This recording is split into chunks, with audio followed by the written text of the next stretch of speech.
Trump admin strips Catholic charities of 11 million after attacking Pope Leo XIV. Oh, right, yes, in our ongoing war against the Holy See. You want me to cover it, and of course I will, but you guys did see, I assume, the funny bit with Hegseth? Everyone saw that, right? God, that's funny. So the prayer is Caesar 25:17, and it reads, and pray with me, please. The path of the downed aviator is beset on all sides by the iniquities of the selfish and the tyranny of evil men. Blessed is he who in the name of camaraderie and duty shepherd the lost through the valley of darkness. For he is truly his brother's keeper and the finder of lost children. And I will strike down upon thee with great vengeance and furious anger those who attempt to capture and destroy my brother. And you will know my call sign is Sandy 1 when I lay my vengeance upon them. And you will know. All right, I can't play it on its own. Yeah, so did he like ask Chat GPT? Is that has to be why this happened, right? He asked for like cool Bible verse and it gave him that has to be it, right? All right, CBS News senior White House correspondent Weijia Jiang joins us now. Weijia, we want to pivot back to the war with Or he's so obsessed with doing his cringe Marvel Universe movie quote bullshit that he just invoked that as well. Like, it's all part of the bit. We were just talking to Lieutenant General McMaster about the Ukraine piece of this. What stood out to you from the Pentagon briefing this morning? Well, Secretary Pete Hegseth had a very bold message for Iran, which we have. Wait, are they not going to talk about the quote? Our press are just the Pope who prefers travel. Oh, I guess they're not. He did not quote the Bible. He quoted Pulp Fiction. They're not. Are we just going to pretend? Oh, okay. Well, whatever, man. That's fucking funny. I actually cannot find any news stations covering that. Like they posted the video of him quoting it, but they're not posting their own coverage. Did you see Hannity on Fox said he asked if the Pope had even read the Bible? Yeah. They need to keep it up, man. They need to keep it up. The evangelicals need to hasten their war with Christendom, I feel. The more they lose the Catholic vote, the better the Democrats will do in the midterms. I work for one of those Catholic charity locations. There's tons across the country. This shit sucks. Yeah, Catholics do charity. Evangelicals don't. So, unfortunately, it's the taking money from the best of them. Lindsey Graham also called the Pope dumb on live TV. I'm telling you that they're heretics, man. No Muslim, as far as I'm aware, is ever... Is it like they hate Christ so much. And they even went to a Catholic school. Yeah, but they don't believe in it. They don't believe in anything, you know? That it's okay to have a nuclear weapon. We don't want a pope that says crime is okay in our cities. I don't like it. I'm not a big fan of Pope Leo. Sean Hannity wonders aloud if Pope Leo XIV has, quote, even read the Bible, end quote, in response to his anti-conflict stance. Has he ever even heard of David and Goliath? It's all this tweet. Oh, yeah. God, this ended up being so prescient, huh? He called his shot like Babe Ruth.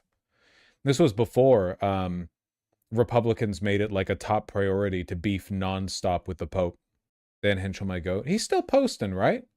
Why are you fighting with the Pope? And are you worried it's upsetting your... No, I don't. I have to do what's right. The Pope has to understand that. Very simple.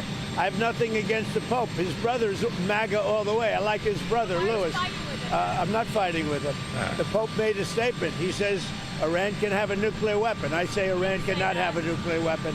And if the Pope looked at the 42,000 people that were killed over the last 2 or 3 months as a protester with no weapons, no nothing, I mean, you take a look at that. So I can disagree with the Pope. I have a right to disagree.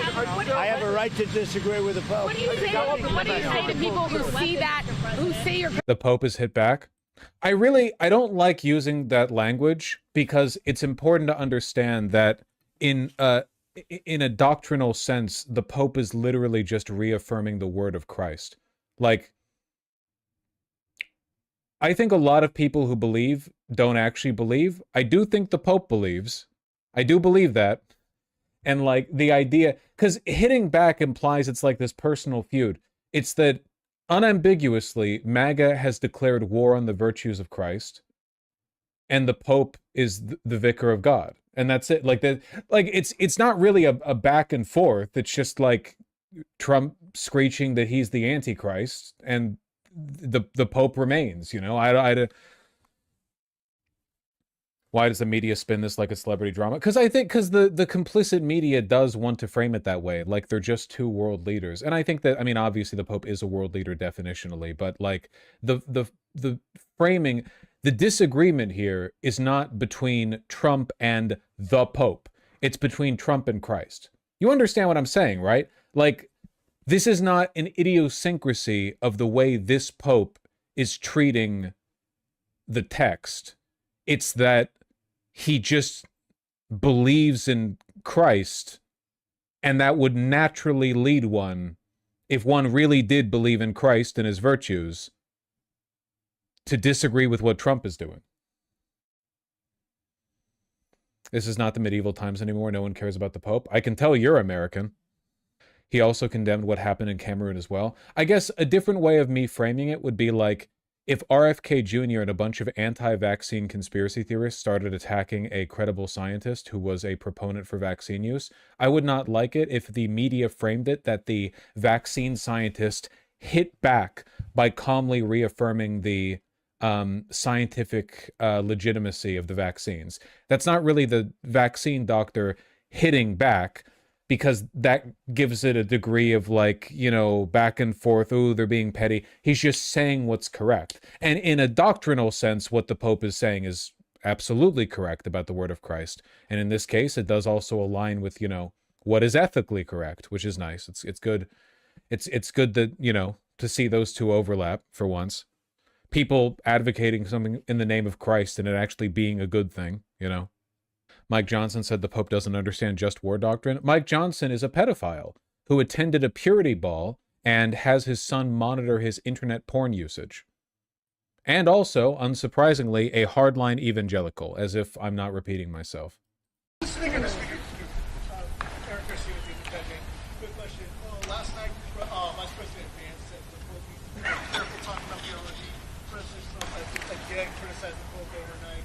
He's criticized the Pope saying that he's weak on crime. What are your thoughts about President Trump and Vice President Vance? You think Mike Johnson's into incest porn? You mean like he'll watch a video of the stepdad getting stuck in the washing machine, and then he'll be like, all right, son, time for you to monitor my internet history, and he'll like waggle his eyebrows or something? It would surprise me if he wasn't. Yeah. Listen, I'm not one to criticize clerics and religious leaders. We defend free speech, and we certainly defend the right to the free exercise of religion. And, you know, a pontiff or any religious leader can say anything they want. But obviously, if you wade into political waters, I think you should expect some political response. And I think the Pope's received some of that. You know, I was taken a little bit aback, just honestly, frankly, by something that was said. I think he said it several days back that something about those who engage in war, you know, that Jesus doesn't hear their prayers or something. You know, it is a very well settled matter of Christian theology. There's something called the just war doctrine. There's a time to every purpose under heaven. I think what the president's comments, what the vice president's comments reflect is their understanding deep in the, you know, the skiff and the classified briefings of the stakes that are so high in the city. This isn't a just war simple as. Yeah, no, like him invoking just war theory here is like, you might as well be saying, well, nah, it doesn't, this doesn't meet the requirements, not even remotely, not even slightly. Situation that we're facing, and the fact that you had the nation that was the largest sponsor of terrorism now having had that ability taken away from them. That means potentially millions of innocent people will be able to keep in mind, even more conservative popes have maintained the war bad message. Pope Benedict the 16th condemned Bush's invasion of Iraq. Yeah. Which is, again, the unique thing here is not the Pope being anti-war. That's consistent. The unique thing here is the apostate MAGA crew declaring war on Christendom. Like, that's the unique thing. No matter what happened in the Middle East, the Pope was sure to condemn death and suffering. It was the choice of the MAGA movement to go, maybe you should read the Bible. Maybe you don't know what you're fucking talking about, Pope. You know, that was on them. Normally, that like a sane administration would just ignore the Pope. Like he would say, oh, we condemn war, and the administration would ignore him. But Trump is an egomaniac, so Trump had to turn it into like a direct back and forth beefing, and his party is full of sycophants, so they have no choice but to defend him, even though it's really politically deleterious, you know? Lives and not be killed by terrorists. That's a good thing. That's what's come out of this, okay? So I don't want to engage in a theological debate with the Pope. I certainly respect the Pope. I would just say that these are matters that people of good faith and good sense can debate and think through, and I think that's what that reflects. Yes. About what you'd expect them to say. Important to remember, evangelicals are Protestants that don't believe in papal supremacy. Yeah, well, they also don't believe in Christ. How much is political anti-Catholicism going to become a thing among American Protestants? The funny thing is that like the right had a good thing going with their whole like resurgent Catholic convert business. So declaring war on the Pope seems to be contradictory to their larger cultural aim of revitalizing the weight and emphasis of because like if you like choose, Western man, what you want to convert to: Catholicism, where you get to make lay epic crusader memes on Twitter, or evangelicism, which is literally just about deference to Israel. Like the main political agenda of Christian evangelicals is deference to Israel. That is the number one thing they unite over. So like you pick, you know? But I'm fine with them declaring war on the Pope, man. I'm happy with like securing Mexican Democratic votes for like all time. Keep the Italians, Irish, and Mexicans on our side. I'm fine with that. They can keep the Italians. Don't give them that. Okay, but evangelicals have shorter church service. Okay, but their churches are ugly. At least in a Catholic church, it's pretty.